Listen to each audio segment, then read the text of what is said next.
Hola Madaí, ¿cómo te fue con la lectura del libro?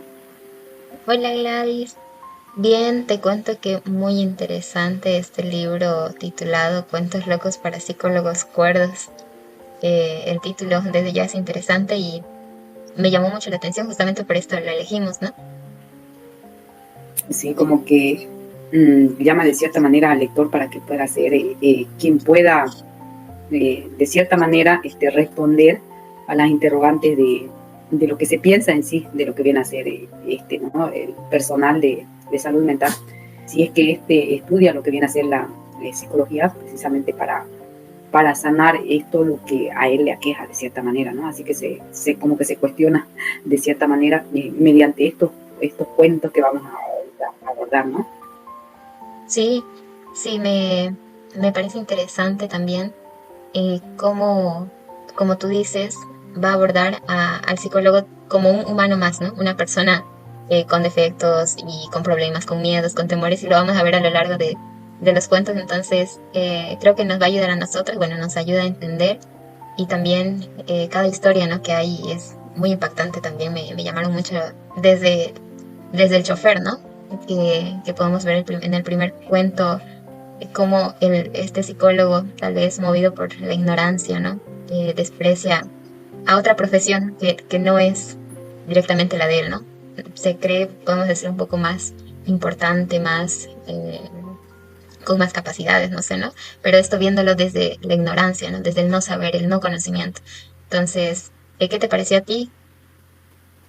Sí, precisamente eso, ¿no? De que como que él como que dice que solamente como que tiene que soportar, ¿no? Por un espacio determinado y precisamente ahí como que al colocar por encima los títulos, ¿no? Al decir de que es el quien ayuda a las personas y como que hace que el mismo chofer, inclusive por esa actitud que él tiene, como que hace que cuestione usted, digamos, como que quedan interrogantes si realmente es un profesional por la manera que él actúa, ¿no?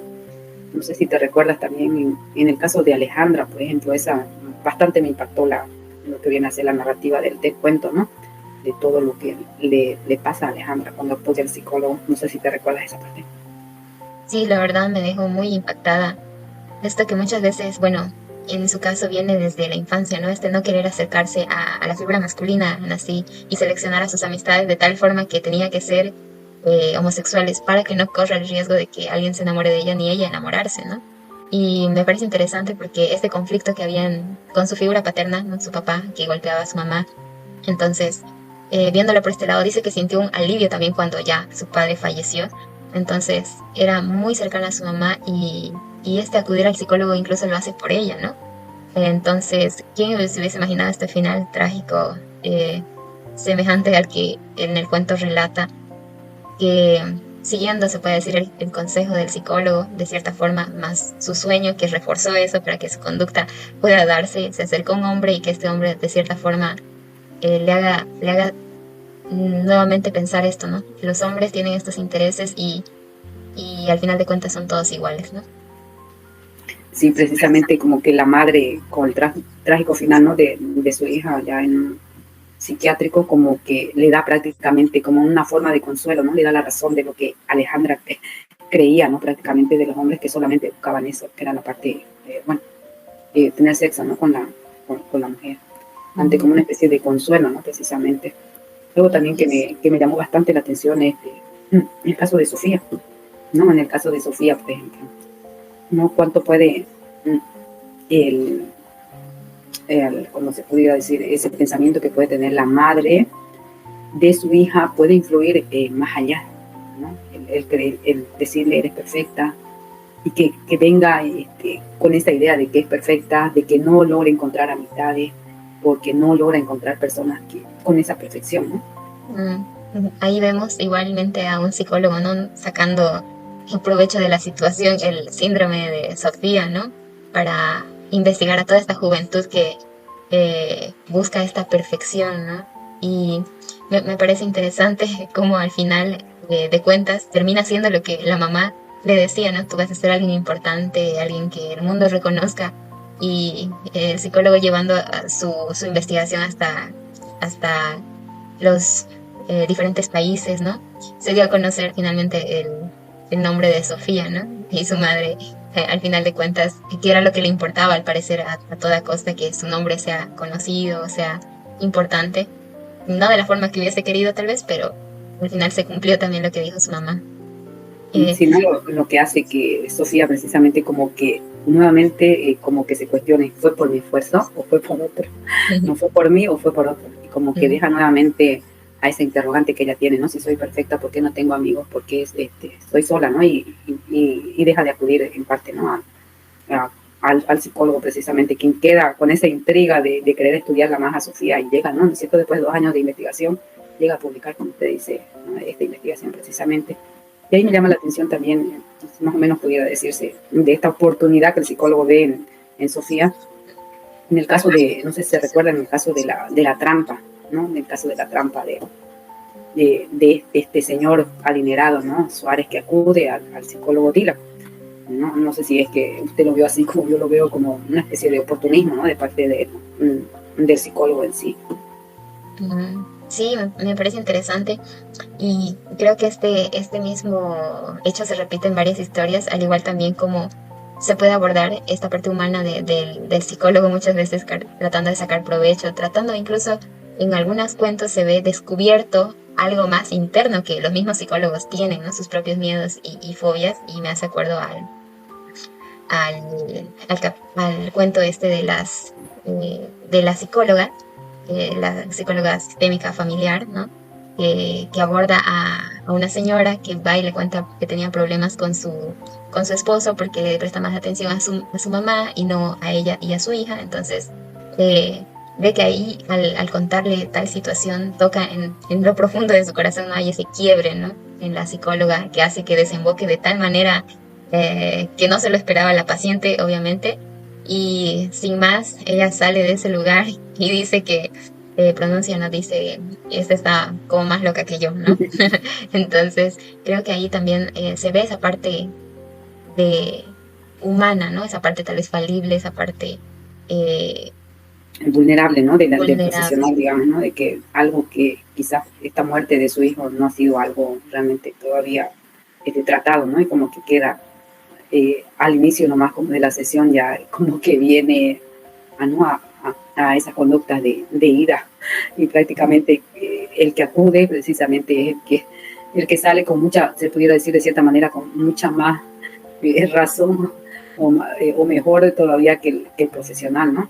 Y algo que también me hace que me recuerde a lo que es la parte de la fobia, por ejemplo, ¿no? Cuando acude precisamente el paciente con una fobia, ¿no? Hacia la serpiente, y el suceso que se da, ¿no? Jamás se hubiera imaginado que decir del trapeador que pudiera salir y como usted mencionaba eso de que resulta ser de que también el terapeuta tenía de cierta manera fobias también, ¿no?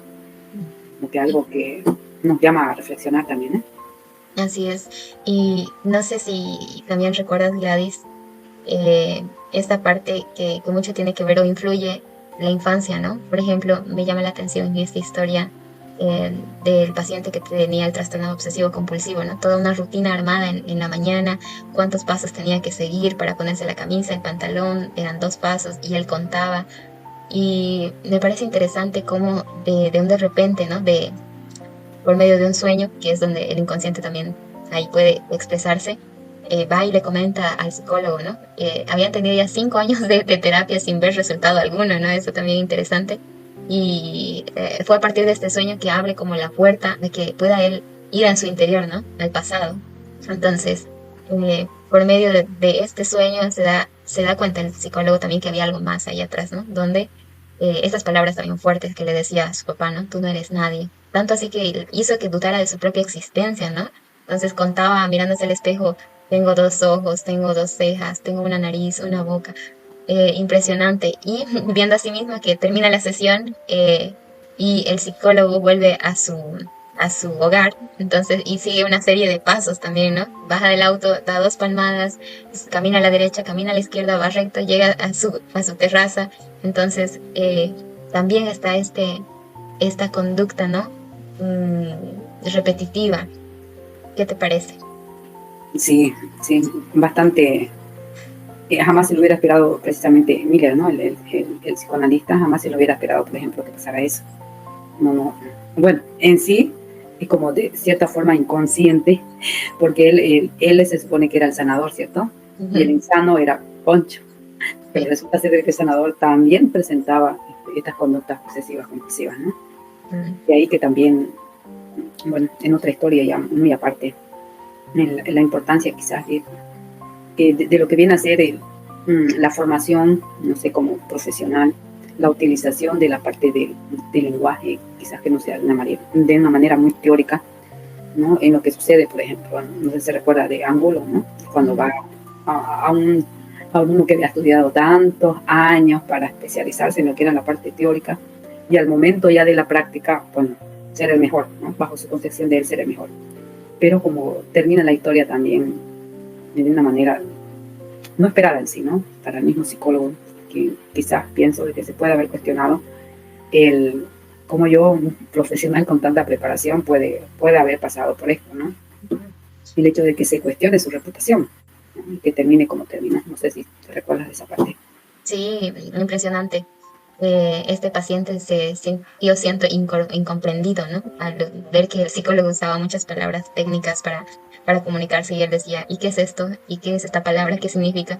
Y al final, ante esa incomprensión, pues hizo su cometido y al final de cuentas también el perjudicado fue el psicólogo, ¿no? Que terminó, como dice en el cuento, si lo quieres encontrar puedes verlo en un taxi amarillo y si tienes suerte hasta te da un consejo, ¿no? Tantos títulos y preparación eh, muchas veces tal vez no nos lleva a entender el lenguaje de la otra persona eh, desde en el lugar que esté, ¿no? Una persona que tal vez no tiene mucho conocimiento, ¿no? No puede entender cómo entiende el psicólogo, pero me parece muy interesante.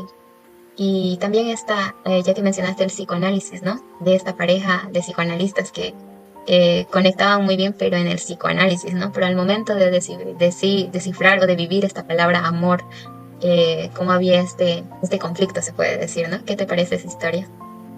Sí, precisamente eso, como que lo que los unía era el psicoanálisis, ¿no? Como que entra en una especie de debate de qué es el significado del amor, como que esta relación que se había creado entre mujer y hombre, por este debate de qué es realmente el amor, como que hace que se vean pese a ver esa diferencia, como que hace que se vea que de cierta manera había una atracción.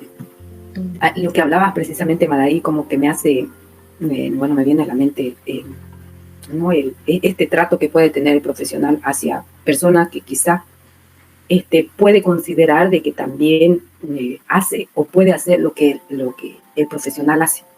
No sé si me debo entender ahí. El caso de Bartolomeo, ¿no? Sus amigos, Luis, quienes eran personas, no sé si se recuerdan, no videntes, ¿no?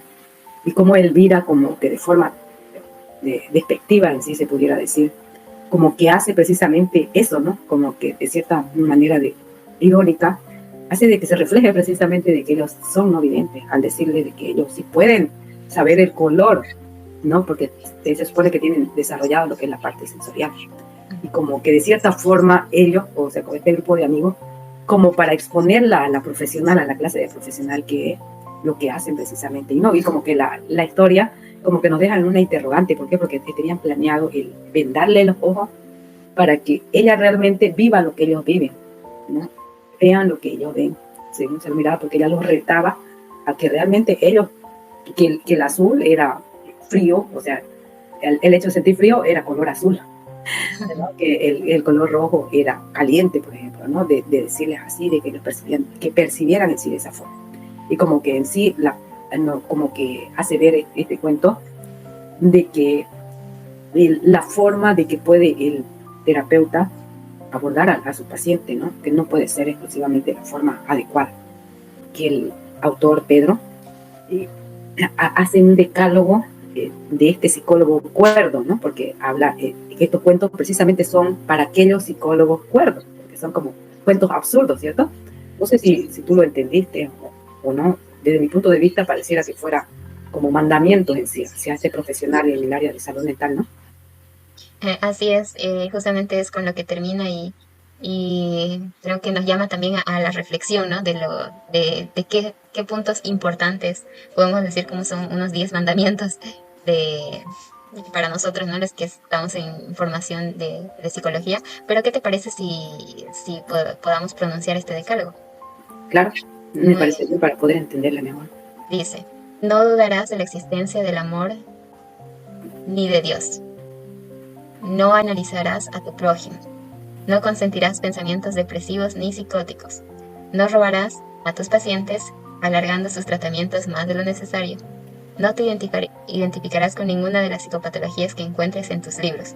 No fornicarás con tus pacientes. No idolatrarás a tus maestros. Si amas la psicología científica, no odiarás la ética. No manipularás las pruebas psicométricas. Freudianos, lacanianos, rogerianos, gestalistas, los amarás a todos como a ti mismo. Y de esta manera concluye el libro.